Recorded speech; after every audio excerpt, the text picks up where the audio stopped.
তিনের বাকি অংশ। 11ই মাঘ শনিবার প্রাতে আশ্রমে পৌঁছিলাম।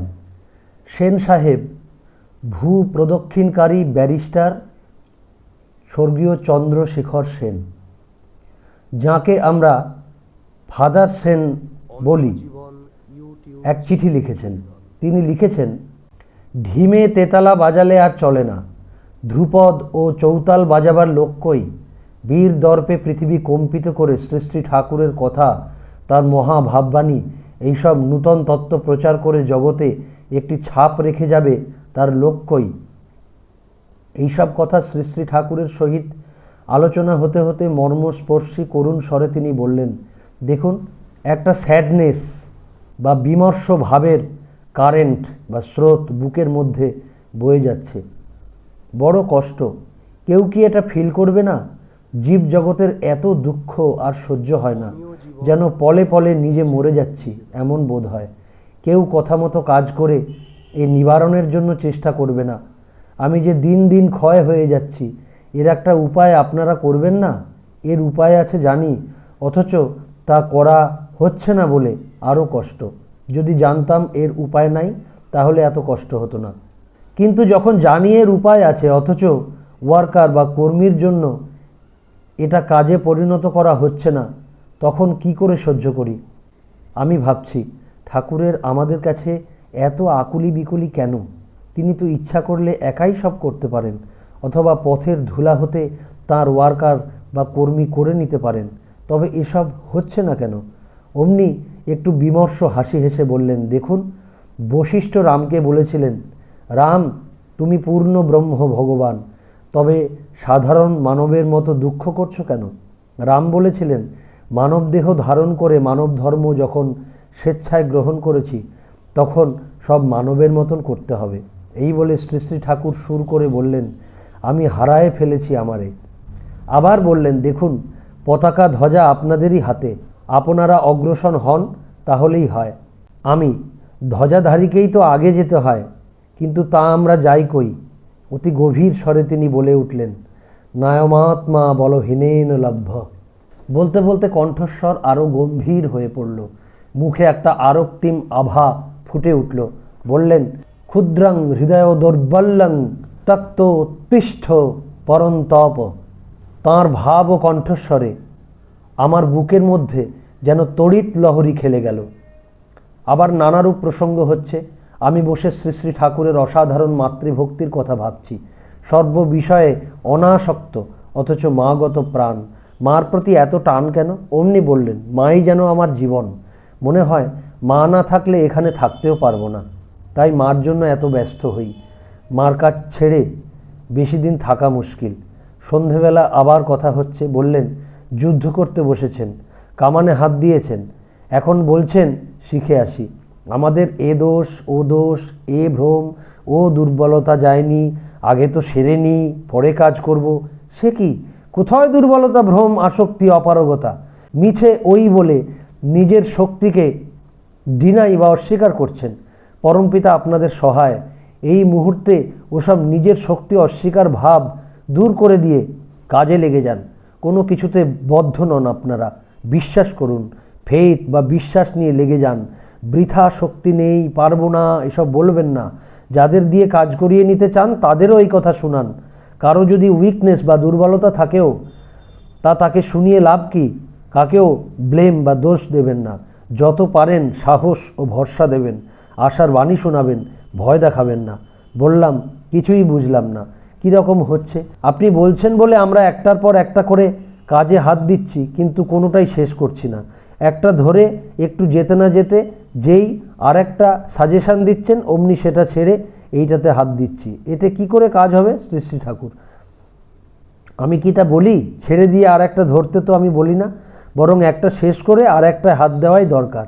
অথবা কয়েকজনকে একটা আরব্ধ কাজ নিয়ে লেগেই থাকতে হয়, এবং আর কয়েকজন আর একটা নতুন কাজ আরম্ভ করতে হয়। সকলেই সবগুলোর ভিতর হাত দিয়ে কোনোটাই শেষ না করা ভালো নয়। আমার সব সাজেশানগুলি কার্যে পরিণত করা যদি সম্ভব না হয়, তবে তা লিখে রেখে দিতে হয় আর ক্রমে ক্রমে করতে হয়। আর একটা কথা মনে হচ্ছে, যে লোকের বিশ্বাসজাত ভাবুকতার জন্যও কাজে কতকটা বাধা এনে দিচ্ছে। তিনি এ কাজ করতে বলে দিয়েছেন, এই বলে কাজে নেমে পড়ে আবার ভাবে যে তাঁর শক্তি পশ্চাতে আছে, অতএব আরম্ভ করে দিলেই হবে। অতি মানবীয় শক্তির জোরে সফল হবে এরূপ মনে করে, কিন্তু কাজে চট করে সেরূপ হতে তো দেখি না, বরং মানবীয় উপায় বুদ্ধি করে করাই দরকার দেখতে পাই। শ্রী শ্রী ঠাকুর দেখুন, দুটো জিনিস গোলমাল করে ফেলছে। সত্যই যদি সুপার হিউম্যান পাওয়ারের বা ভগবত শক্তির উপরে বিশ্বাস ও নির্ভরতা থাকে, যদি সুপার হিউম্যান দিকটার সঙ্গে পরিচিত হয়ে ওই বিশ্বাসে লেগে যায়, তাহলে ভগবানের শক্তির খেলাও দেখতে পায়, আর তাতে কাজও হয়। কিন্তু সেই দিকটার সঙ্গে কেউই পরিচিত হয় না, কতকটা ধরে নেয় মাত্র, আর মনে করে ওতেই হবে। নইলে সোজাসুজি উপায়ে মানুষে যেমন চেষ্টা করে থাকে, সেরকম উপায়েই চেষ্টা করতে হয়। মানবীয় উপায়ে চেষ্টার খাঁকতি থাকবে, আবার ভগবত শক্তি ও উপায়ের উপরও বিশ্বাসের খাঁকতি থাকবে, তাহলে হয় না। আমি প্রাণপণ করে লেগে গিয়ে একেবারে অসহায় অবস্থায় নিজেকে ফেলতে পারলে উপর থেকে সাহায্য আসেই, কিন্তু আমরা তা করি কই? নিজের বুদ্ধির উপর নির্ভর করি, তার প্রতি নির্ভর করি না। অথচ বলি তুমি সব দাও, তাই হয় না। সব বুদ্ধি ছেড়ে দিয়ে তনু মন ধন পণ করে লেগে গিয়ে অসহায় হলে সে সাহায্য করেই। শ্রী শ্রী ঠাকুর তাই দেখুন, আর লোকে বিশেষত অন্তরঙ্গেরা সাহায্য করে না, টাকা কড়ি ক্ষমতা সত্ত্বেও দেয় না ইত্যাদি অনুযোগ যে করেন, এ তো আপনার অক্ষমতা প্রকাশ করা মাত্র। না দিয়ে কি পারে? নিতে জানলেই দেয়। নিতে জানছেন কই? লোকের প্রাণে হাত দিতে হয়, তবে তো দেবে। হৃদয়ে হাত দিতে পারেন কই? সকলেরই তো হার্ট বা হৃদয় আছে, তাদের সেই মর্মস্থল স্পর্শ করা চাই, তাহলেই তাদের দিয়ে যা ইচ্ছা তাই করানো যায়। চাবি আপনাদের হাতে, মর্মস্থল খুলে ফেলুন। বিবেকানন্দ পড়ে টোরে তাঁর বজ্রাদপি কঠোরানি ভাবটা এরকম জাগিয়ে নিয়েছেন, কিন্তু তার মৃদুনী কুসুমাদপিটা আদৌ শেখা হয়নি। বিপদে কর্ম সংগ্রামে মৃত্যু রোগ মহামারীর মধ্যে কার্যকালে ওই কঠোরতা নির্ভীকতা কাজে লাগে, ওটাও মন্দ নয়। কিন্তু অপরকে হ্যান্ডেল বা চালনা করতে হলে, বিশেষত তার মর্ম স্পর্শ করতে হলে কুসুমাদপি কোমলতাটা খুব দরকার। সেটা আয়ত্ত করুন, যত শীঘ্রতা পারবেন তত শীঘ্র কাজে সফল হবেন। সন্ধ্যার পূর্বে আশ্রমের দক্ষিণে নদীর ধারে তার কাছে বসে আছি। প্রকাণ্ড নদী, সম্মুখে যতদূর দেখা যায় কেবল জল, বালুকাময়ী চড়া আর আকাশ। মৃদু মন্দ দক্ষিণ বাতাসে শরীর জুড়িয়ে যাচ্ছে, আর তাঁর অমৃতবর্ষিণী বাণীতে সংসার তাপ দগ্ধ মনোপ্রাণ শীতল করে দিচ্ছে। মাঝে মাঝে তাঁর সুকোমল করস্পর্শে শরীর মন পুলকিত হয়ে উঠছে। ক্রমে সূর্য অস্তমিত হলো। মাঘী পূর্ণিমার চাঁদ আস্তে আস্তে পূর্বাকাশে ভেসে উঠল। জলে আর আকাশে সে যে কি বাহার তা লিখে আভাস দেবার চেষ্টা বৃথা। এমন সময় জেলার প্রসিদ্ধ উকিল রণজিৎ বাবুর বোটখানি আশ্রমের ঘাটে এসে লাগল। তিনি নেমে এলেন। রণজিৎ বাবু প্রভু জগৎবন্ধুর ভক্ত, শ্রী শ্রী ঠাকুরকেও ভালোবাসেন, শ্রদ্ধা ভক্তি করেন। প্রায় আশ্রমে আসেন, ঠাকুরের সঙ্গে অনেকক্ষণ কাটান এবং বহু প্রসঙ্গ ও প্রশ্নের উত্থাপন করেন।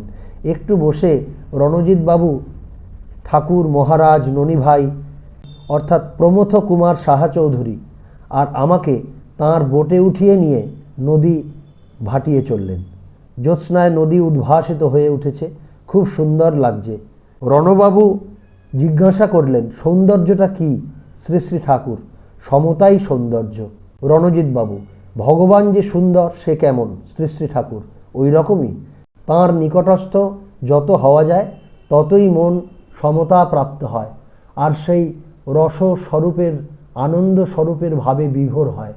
সেই রসে বা ভাবে বিভোর হওয়াই তার সৌন্দর্যের অনুভব। প্রণবাভ্যন্তরস্থ শ্রীকৃষ্ণ মূর্তির কথা হচ্ছে। বললেন, ওঙ্কারের ভেতর শ্রীকৃষ্ণ যে দেখানো হয়েছে ওটা এক হিসাবে ঠিক নয়, আবার এক হিসাবে ঠিক। ওঙ্কার আদি শ্রীকৃষ্ণ তা হতে এ বললে ভুল হয়, বরং শ্রীকৃষ্ণ থেকে ওঙ্কার বেরিয়েছে বা হয়েছে। ওঙ্কারটা তাঁর বাইরের দিক, ভেতরে তিনি। তাঁর মুরলীধ্বনি হতে ওঙ্কারের সৃষ্টি। ওঙ্কারে তিনি আছেন বটে, কিন্তু তিনি যেন ওর প্রাণ। নৌকা হতে নেমে শহরের ভেতর ডাক্তার হরিশবাবুর ওখানে গিয়ে বসা হলো। আরও অনেক ভদ্রলোক এলেন। নামের কথা হচ্ছে। ভাবাত্মক নাম ও ধনাত্মক নাম বা বীজাত্মক নাম এবং কল্পিত রূপ ধ্যান ও প্রত্যক্ষ সদ্গুরু বা মহাপুরুষের রূপ ধ্যানের কথা উঠেছে। শ্রী শ্রী ঠাকুর বললেন, দেখুন বীজমন্ত্রগুলি প্রায়ই ধন্যাত্মক, অর্থাৎ সতই ওগুলো ধ্বনিত হচ্ছে, ওগুলি অনাহত ধ্বনি। যদিও এ অবস্থায় আমরা হয়তো শুনছি না, তা বলে নাই তা নয়, ওগুলি সতই ধ্বনিত হচ্ছে।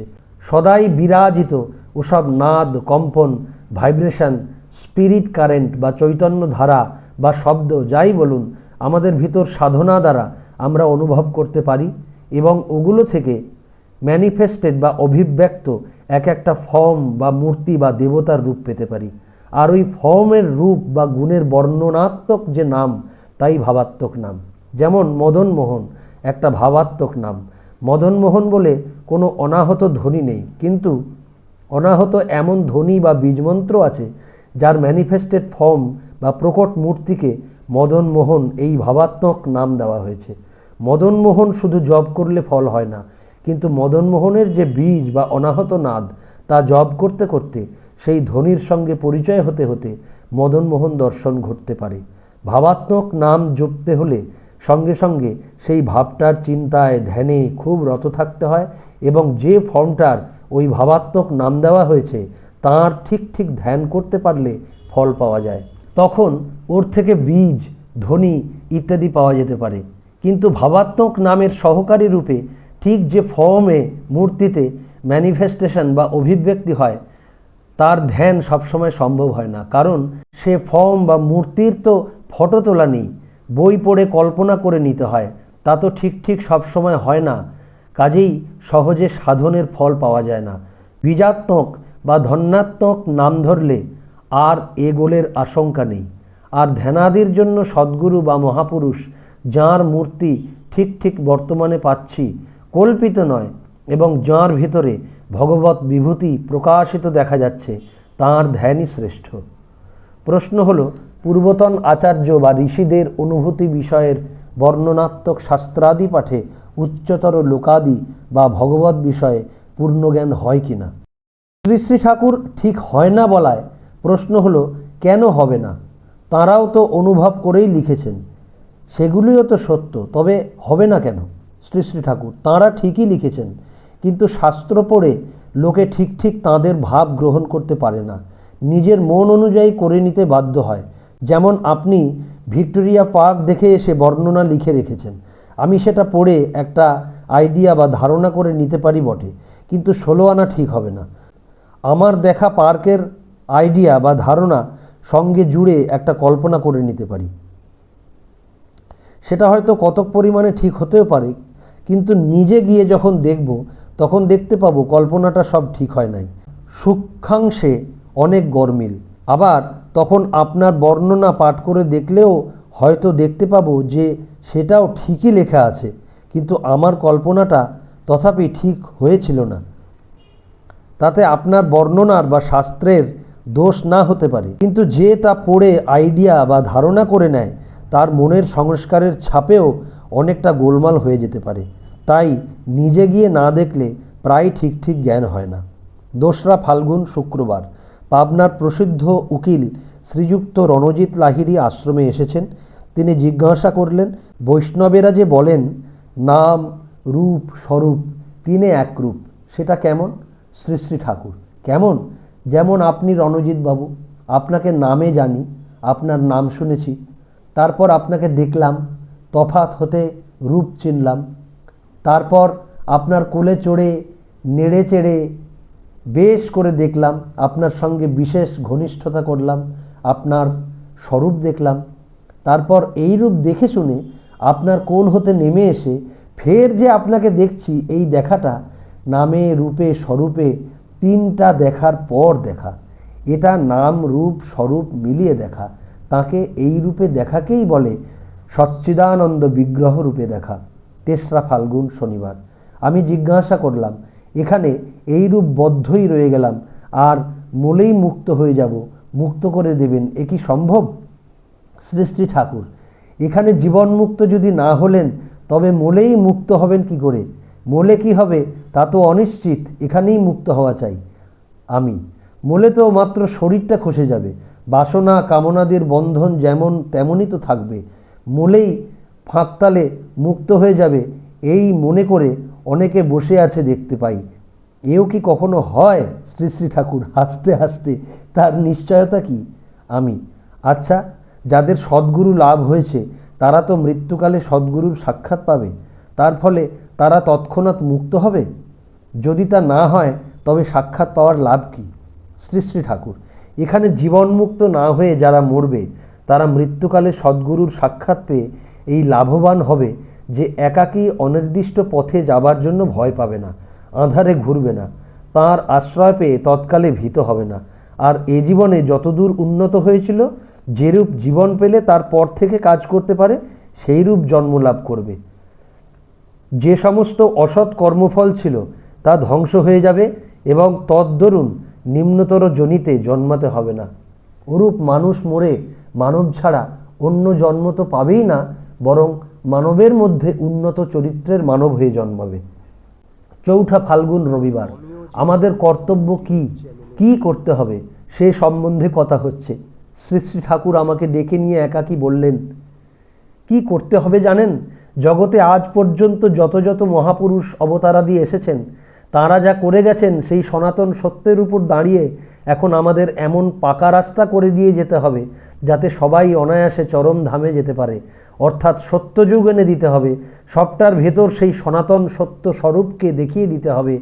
যত ডিপার্টমেন্ট আছে, যত বিভাগ আছে, যত ধর্ম মতবাদ আছে, যেমন হিন্দু, মুসলমান, খ্রিস্টান, সমাজে, বিজ্ঞানে, দর্শনে, আইনে, সবটাতে সব দিক দিয়ে সেই একই সনাতন সত্যে পৌঁছানো যায় দেখাতে হবে। অতি সাধারণ যে জাগতিক ব্যাপার তাহা আর অসাধারণ যেসব কার্য তাহা হতেও এই এক সনাতন সত্য পাওয়া যায় তাই করিয়ে দেখাতে হবে। একই ভাবের বিভিন্ন বিকাশ সবটাতে, তাই সবভাবে সব রকম করে দেখাতে হবে।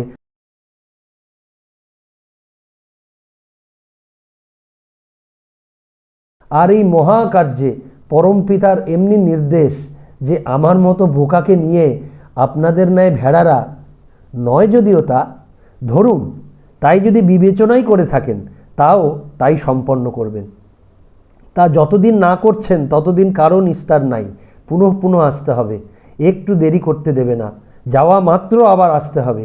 এই করে দেখাবার জন্য নানা ডিপার্টমেন্টস অফ ওয়ার্ক যথা আশ্রম, কীর্তন, বাণিজ্য, শিক্ষা, বিজ্ঞান, নানা দিকে নানা কাজের সৃষ্টি করতে হবে।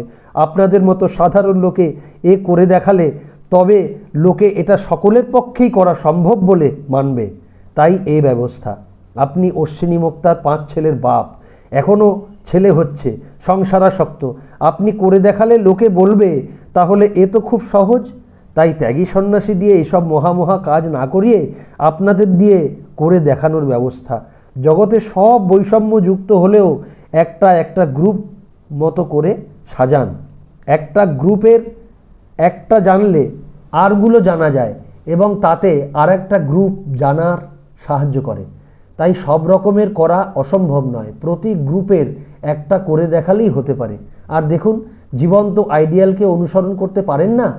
আমার এই অকিঞ্চিতকর গেঁটে কানাকড়ি জীবন যদি পরমপিতার অনুপ্রেরণে জীবন বৃদ্ধির জোয়ারের উপচানো চুয়ানে ফেঁপেই উঠে থাকে, তাতে যদি আপনাদের জীবনকে, আপনাদের বৃদ্ধিকে আরোতেই সমৃদ্ধ করে, এ যদি বোধ করেই থাকেন, তাহলে এই আমি তাঁর আশীর্বাদ বয়ে যে এই আমি আপনাদের ভিতরে চড়ে বেড়াচ্ছে তাকেই না হয় অনুসরণ করুন। আমি যেমন যেমন করে চলি তেমনি করে চলুন, আমাকে ফলো করুন, তাহা তো অসম্ভব নয়। আর এই অনুসরণে যদি আপনারা জীবন বৃদ্ধিতে ক্রমোন্নতির চলনে চলতে পারেন, তাহলে বুঝব পরমপিতা আমাকে খাড়া করেই তাই করবেন বলেই সাধারণ অশিক্ষিত মানুষের মতন এই আমাকে দিয়েই, এ দিয়ে যা হতে পারে এমনতর হিউম্যান ওয়েতেই যা কিছু করবার করে দেখাচ্ছেন। এই যদি হয় তাহলে অতি মানবীয় কিছু করতে তিনি নির্দেশ দিচ্ছেন না। এই মানুষ আমি যেমন যেমন ব্যাপারে যেমন যেমন করে চলে থাকি আপ্রাণতার সহিত তাই অনুসরণ করুন। আমি কেমন তা তো জানি না, তাহলেই আমার বিষয় আমার মুখ বন্ধ। আর আপনারা আমাকে দেখতে পান, বুঝতে পারেন, বোধ করতে পারেন, অতএব আপনাদের মুখ খোলাই থাকবে। আমি আমার যা কিছু নিয়ে তাই আছি, আর তা যেমন করে হতে পারে তেমনি হতে থাকব। তাহলেই এই এমনতর আমাকে নিয়ে যদি প্রত্যেকের জীবন ও বৃদ্ধিকে উদ্বুদ্ধ করতে চান আপনারা, তাহলে সেবা, সহানুভূতি, সাহচর্যকে নিয়ে প্রত্যেকের ভিতর ইষ্ট প্রতিষ্ঠা করে জীবন বৃদ্ধিকে উন্নত করতে হলে এই আমার চেয়ে আপনাদের লাখ গুণে অ্যাক্টিভ হতে হবে। এ আপনাদের হতেই হবে, না হলে চলবে না। আপনারা যারা আমায় বিশেষ করে দেখেছেন, আপনারা না হলে আর কে হবে? আর আপনাদের না হলেই কি ছাড়ান আছে? এত করে কেউ দেখে নাই, তবুও না হলে কি চলে? সকলে কি এত করে দেখবার সুবিধা পেয়েছে? কাজেই আপনাদের এক একটা দ্বিতীয় আমি তো হতেই হবে, তাছাড়া আরও যে কত, তাই বিশেষ করে চেষ্টা করুন। আর দেখুন, যারা আমার সাথে মিশে কুশে অমন্তর জেনে শুনেও আমাকে নিয়ে পাড়াপাড়ি করে, তাদের ছাড়া কি কারু কাছে দাবি করে কিছু বলা যায়? অন্য কারু কাছে তো বলা যায় না। আবার আমাকে ফলো করো, এই কথাই কি তাদের বলা যায়? তাহলে মনে করবে অহংকারের কথা। আর আমাকে ভগবান বলে প্রচার করেই বা আমার কি, আর না করলেই বা আমার কি? তাতে আমার কি এসে যাবে? আপনারা ওরূপ প্রচার করতে ভালোবাসেন হয়তো, নইলে আমাকে ভগবান বলে বা যত ইচ্ছা বড় বলেও আর বাড়াবেন কি, এবং যত ইচ্ছা ছোট বলেই বা কমাবেন কি? আমি যা আছি তাই থাকব। যদি ওইরূপ করতেই কারো নিতান্ত ইচ্ছা হয়, যদি ভগবান বলে বিশ্বাস থাকেই, তাহলে পয়েন্ট ব্ল্যাঙ্ক ভগবান বলে প্রচার করে দিয়ে আর কতটুকু বললেন? তাহলে এমনভাবে কথা বলতে হবে এবং মত সম্বন্ধীয় কাজ এমন করে দেখাতে হবে যে ভগবান বলতেও যেন সংকুচিত হচ্ছেন, যেন তাতেও খাটো করা হয়ে যাচ্ছে। তাহলে কতকটা লোকেও ধারণা করতে পারবে এবং সত্য প্রচার করা কতকটা হবে। আর অতি পাবলিসিটি বা প্রকাশ্যভাবে খোলাখুলি একথা প্রকাশ করলে চলেও না, কারণ প্রত্যেকেই তো আপনাদের প্রতি এমনতর লাভিংলি ইনক্লিনড নয় যে আপনারা যদি আমাকে তাদের কাছে ভগবান বলে জানিয়ে দিতে চেষ্টা করেন, তাতে তারা তা সুখী হয়ে গ্রহণ করবে।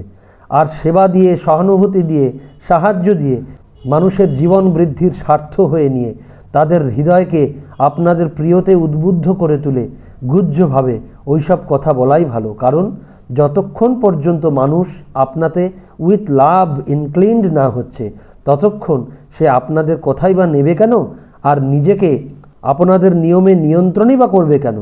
আর এই জন্যই বীজ মন্ত্রাদি প্রকাশ্যে বলে না। তাছাড়া যদি তেমনতর অকাট্য অনুরক্তি না থাকে, পারিপার্শ্বিকের সংঘাতে, বৃত্তির প্রাবল্যে সে অনুরক্তি ছিঁড়েও যেতে পারে। আর জীবিত মানুষকে সাধারণত বৃত্তিরঞ্জিত যারা, তারা বৃত্তি স্বার্থে এতখানি ইনক্লিনড হয়ে থাকে, যার ফলে সহজে ধরে উঠতে পারে না। কোনো উন্নত প্রিয়র সংসর্গের গুণে যদিও এক আধটু ধরতেও পারে, তাহলেও সেই জীবিত আদর্শের চালচলনের ভিতর দিয়ে ওই বৃত্তি স্বার্থেরই যখন ঠক্কর লাগে, তখনই তার অনুরক্তি প্রায়শই ছিঁড়ে কুড়ে 100 হয়ে তালগোল খেয়ে যায়। শেষে মিল করাই তার পক্ষে কঠিন হয়ে দাঁড়ায়।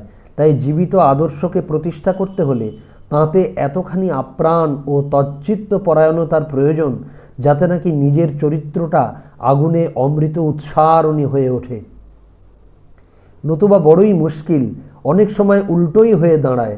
তাই প্রায়ই দেখা যায় জীবিতকালে দেশের ফকির ভিক পায় না। আর দেখুন, প্রত্যেক মানুষ প্রত্যেকের মতন তো হয় না।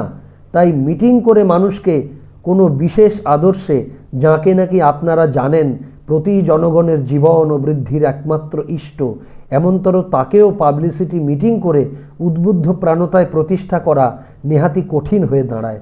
তাই ইন্ডিভিজুয়ালি অ্যাপ্রোচ করে, প্রত্যেক ইন্ডিভিজুয়ালের মতন করে প্রত্যেক ইন্ডিভিজুয়ালকে অমন্তর আদর্শে বা ইষ্টে উদ্বুদ্ধ করে তোলাই শ্রেয়। এমনি করে এক একজনের অন্তরে যদি আপনার আদর্শকে আপনি প্রতিষ্ঠা করেন, তাহলেও লক্ষ লক্ষ জীবনকে আপনি ইষ্ট প্রাণতার ভিতর দিয়ে জীবন ও বৃদ্ধিতে উন্নত করে তুলতে পারেন।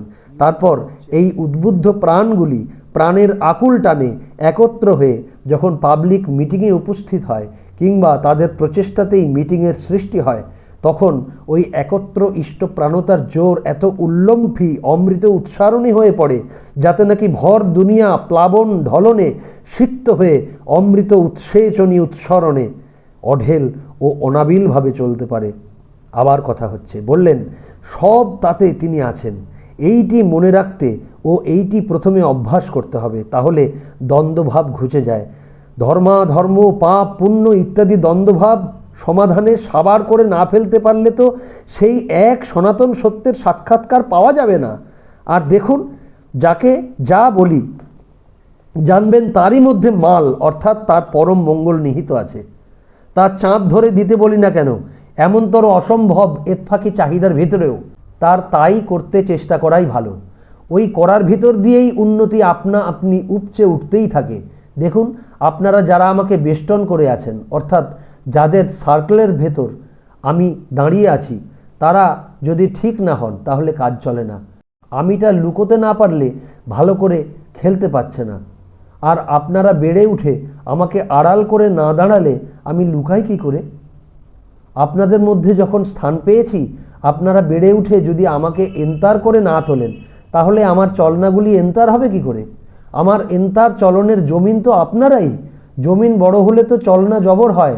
তাহলেই অর্থাৎ আপনাদের যদি আমাকে আপনারা যেমন বলেন তেমন করে বড়ই করতে সাধ, আর তা যদি আপনাদের আন্তরিক সত্যিকার অর্থাৎ জীবন বৃদ্ধি তো সন্দীপী মাখানো তৃপ্তিরই হয়ে থাকে, আর এটা নেহাত আপ্রাণতার সহিতই আপনাদের ভেতর গুমরতে থাকে, তবে এই চাহিদার আনুপাতিক করা বলা ভাবভঙ্গির ভিতর দিয়ে বাস্তবভাবে অনেক আরতর উন্নত প্রগতিতে চেতন নিরন্তরতার ভিতর দিয়ে নিয়তই বেড়েই উঠতে হবে।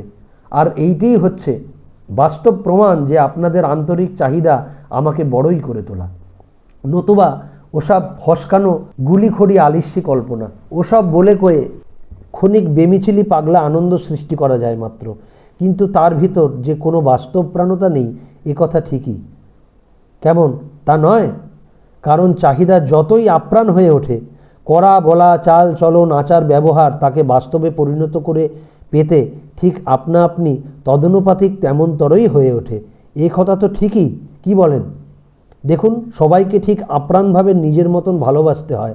ভালোবাসা মানেই হচ্ছে তাকে সর্বপ্রকারে মঙ্গলে বা ইষ্টে উদ্বুদ্ধ করে তোলে, তৃপ্ত করে তোলে, সন্দীপ্ত করে তোলে, তার মনকে আশা ভরসা উদ্যম তেজ নির্ভরতা ইত্যাদিতে জলজলে উদ্দীপ্ত ও নিরন্তর করে সেই চলনার ইন্ধনস্বরূপ তাকে যথাসম্ভব যেখানে যেখানে যা যা করলে তার ওই অমন্তর উদ্বুদ্ধতা সম্বেগশালী চলনায় চলতে পারে এমনতরভাবে সেবা সহানুভূতি ও সাহায্য করা, আর এই করে তার মঙ্গলে নিজে অভিষিক্ত হয়ে আনন্দে উচ্ছল চলনে চলা।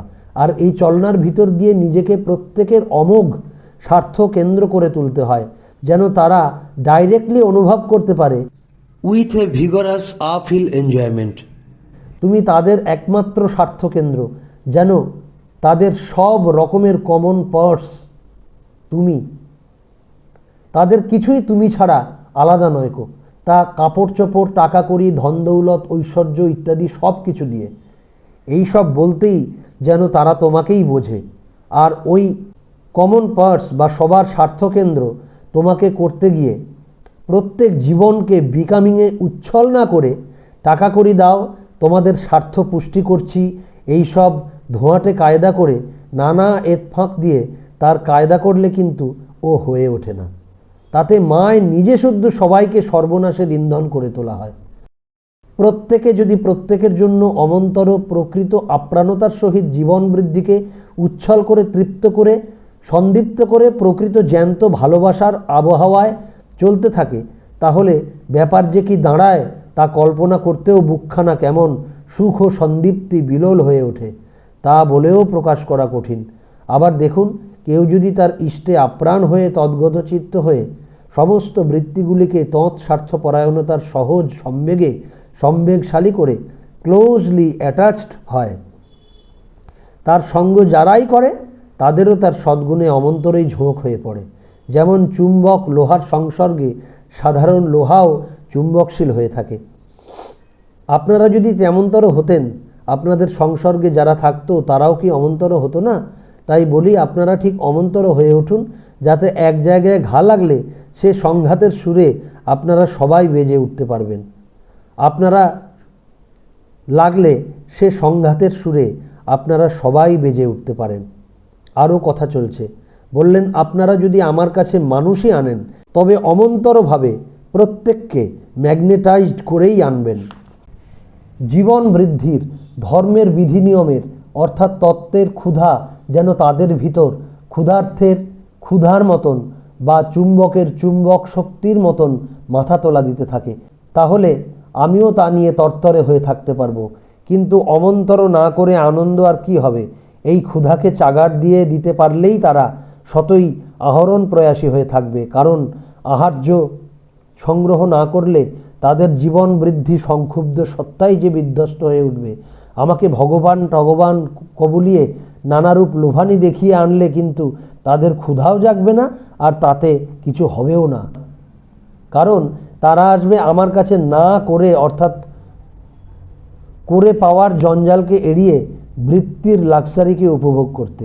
তার ফলে তাদের জীবন বৃদ্ধির চাহিদাগুলি আরও কানা হয়ে পাণ্ডা ঠাকুরদের বিগ্রহের উপর যেমন শ্রদ্ধা, তেমন স্বার্থ নিয়ে নেহাত ভালো হলেও সেই রকম ভালোই গজিয়ে উঠবে, কোনো রকম করে যাতে বৃত্তির উপভোগ করা যায়। ঠাকুর ঠাকুর বলে, বাঞ্ছা কল্পতরু টরু বলে, মহাজাগ্রত দেবতা ইত্যাদি ঘোষণা করে ভরং টরং করে মানুষের কাছ থেকে বৃত্তি উপভোগের মশলা সংগ্রহ করে যা করার তাই করবে। তাতে তারাও যাবে, তাদের পারিপার্শ্বিক আরগুলিকেও নিকেশের পথে চালাতে থাকবে। বুঝলেন তো? এতে করে ওই হবে তার ফয়দা। তা কি ভালো? আর দেখুন, সত্যদা সতীশদা প্রভৃতি প্রাণের আকুতি নিয়ে ক্ষুধার তোড়ে যেমনতর যা বলে থাকে তা বলুন, তা দিগকে বাধা দিয়ে তাদের সে উৎসরণকে আহত করে তুলবেন না। মানুষ ভাবের দরজা খুলে রেখে করা বলার ভিতর দিয়ে যা করে তাই তার চরিত্রকে রঞ্জিত করে কেমনতর বাস্তব করে তোলে। তাকে আহত করলে, ওই উৎসরণটাকে গলা টেপা করে তুললে তাতে তার জীবন ক্ষীণ হয়ে যেতে পারে। তাই মানুষ নিয়ে ডিল করতে হলে খুব সাবধান হওয়া চাই, নজর রেখে বিশেষ কায়দায় নিয়ন্ত্রণ করা চাই, নতুবা সর্বনাশ হতে এক দণ্ডও লাগে না। অজ্ঞান মানুষেরা জানে না কি করলে কি হয়, যা তাদের পছন্দ হয় না বিবেচনা না করেই ডাঙস মেরে হয়তো সাবার করে দিল। আপনি কিন্তু তা করতে যাবেন না। বেশ করে ভেবে বুঝে অবসাদগ্রস্ত না হয় এমনতর কায়দা করে যাতে তাদের চলনা আরও ভালোতে চলতে পারে, বেশ করে বুঝিয়ে তেমনতর নিয়ন্ত্রণ করতে হয় তাই করবেন। কিন্তু ভুলটুল করলে অমন্তরভাবে নজর রেখে দোষটা যাতে শুধরে যায় তাই করতে চেষ্টা করবেন। দেখবেন কিছুতেই যাতে বিরোধ বা অবসাদ এসে উপস্থিত না হয়। আবার বললেন, সেন সাহেব বললেন স্পিরিচুয়াল অকাল্টিজম প্রকাশ করে কাজ করতে। ও কিছুই নয়, খুব নিচের কথা, ও ঢের করা যায়, কিন্তু ও করে লোকের বরং ব্রেন বিগড়ে দেওয়া হয়। এইম হচ্ছে লোককে সোজাসুজি ন্যাচারাল ওয়েতে চরম তত্ত্বে নিয়ে যাওয়া। ওসব করলে তার ঢের নিচে ওই নিয়ে বহু লোক আটকে পড়ে থাকে, তাতে লাভ নাই, বরং সর্বোচ্চ তত্ত্ব সাক্ষাৎকারের বাধা জন্মানো হয়। কথায় কথায় কথা ঘুরে গেল। বললেন, জগদীশ বসুর দেওয়া ট্রুথ যেমন সব সম্প্রদায়ে অ্যাকসেপ্ট করছে, তাকে একটা সম্প্রদায়ের নেতাস্বরূপ বা অবতার সাজিয়ে দিলে কি তা করত? কতকগুলি লোকের তাতে ট্রুথ নেবার বাধা হতো। এ হিসাবের ভাব বা ট্রুথগুলি লোকের নেবার যত বাধা তার তা নাই। আরও দেখুন, সব মহাপুরুষ অবতারাদির ভক্তগণের ভেতরই দুটো দল দেখা যায়। একটা মাথা ভাঙার দল, ওই অবতার পুরুষের বিনা সম্মতিতে বা নিষেধ না মেনে তার জীবিতকালেই তাকে প্রকাশ্যভাবে ভগবান অবতার ইত্যাদি বলে প্রচার করতে থাকে, যেমন খণ্ডবাসীর গৌরাঙ্গ প্রচার, রামদত্তের শ্রী রামকৃষ্ণ প্রচার, আপনাদের বিশ্বগুরু প্রচার ইত্যাদি। আর একদল থাকে, তারা তাঁর কথা মতো চলে। কথা যারা মানে তারাই কিন্তু ঠিক।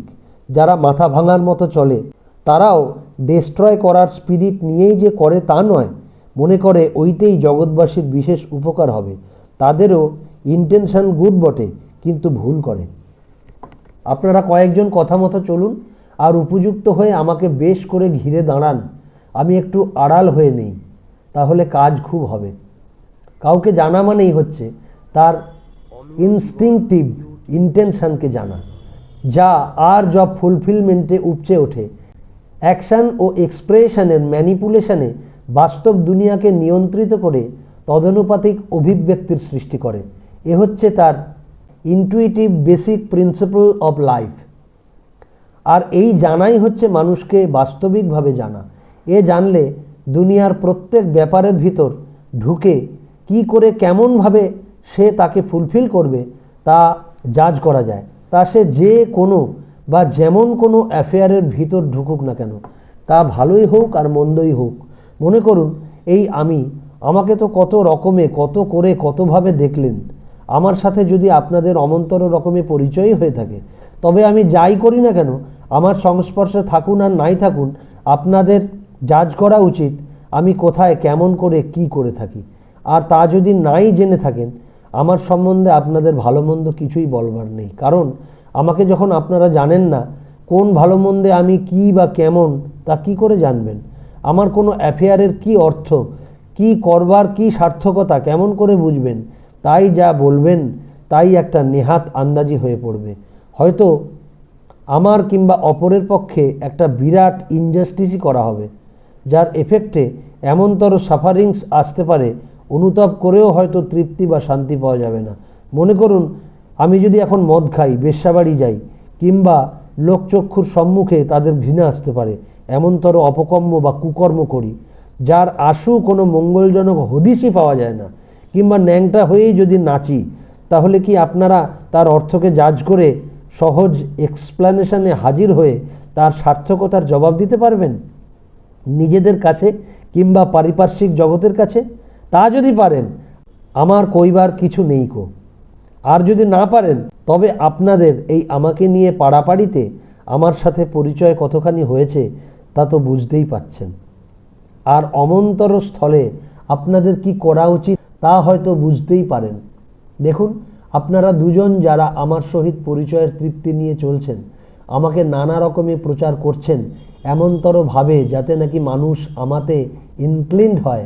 অবশ্য যারা ইনক্লিনড হবে তাদের ভালো হবে এই আশা করেই, কিন্তু কিন্তু সব দায়িত্ব আপনাদের দুজনের উপরেই। এটা আপনাদের মজ্জায় কি বোঝা উচিত নয়? আপনারা কত করে কত কি করছেন, কত কি বলছেন, মানুষ হয়তো আপনাদের মুখের দিক তাকিয়ে অবাক সুখে আপনাদের মুখে আমার কথা শুনছে, তারপর হয়তো আপনাদের বুদ্ধি ও বিশ্বাস ঘুরে গেল। যেমনই হন, যে অবস্থায় পড়ুন আর যাই হন না কেন, চিনলে বা পরিচয় হলে মানুষ যেমন একই কথা বলে থাকে, যেমন বাঘ কিংবা ভালুককে যারা জানে বা চেনে, তারা যেমনই হোক আর যে অবস্থায় পড়ুক না কেন, বাঘকে বাঘ ভালুককে ভালুক বলেই থাকে, তাদের সব ক্যারেক্টারিস্টিক্স নিয়েই, তেমনি তা আর বললেন না। আপনারা হয়তো অন্যরকম বলতে শুরু করলেন, অন্যরকম ভাবতে শুরু করলেন, অন্যরকম করতে শুরু করলেন, তখন তাদের কি হবে সে চিন্তা কি আপনারা করেন না? 5ই ফাল্গুন সোমবার কথা প্রসঙ্গে বললেন, যাকে যা বলি তা যদি সে বিনা বিচারে করে, তাহলে তাতেই তার পরম মঙ্গল হয়। তা সব দিকে আর্থিক হিসাবেও আপাতত ক্ষতিকর বলে মনে হলেও শেষে তাতেও খুব লাভ হয়। একটু পেশেন্টলি বা ধীরভাবে শেষ পর্যন্ত দেখতে হয়। ইডিয়ট বা মূর্খ হওয়ার মতো থাকি বলে সবাই মনে করে সাংসারিক হিসাবের বুদ্ধি আমার কম। আমিও দেখে মনে মনে হাসি। আচ্ছা দেখুন, যদি কারো উচ্চ হতে উচ্চতর বিষয়ে বুদ্ধি খোলে বেশ, তার কি তার চেয়ে নিচের লেভেল বা স্তরের কাজে বুদ্ধি নাই তা কি হয়? আপনাদের কমন সেন্সে বা সাধারণ বুদ্ধিতে কি বলে? আমি ভাবি এতটুকু বুদ্ধি আপনাদের নাই, এই আশ্চর্য।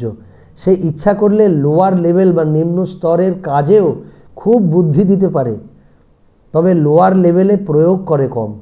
যদি কাকেও সেরূপ বুদ্ধি দিই, তবে তা শুনে চললে অর্থাদি আগমও যথেষ্ট হতে পারে।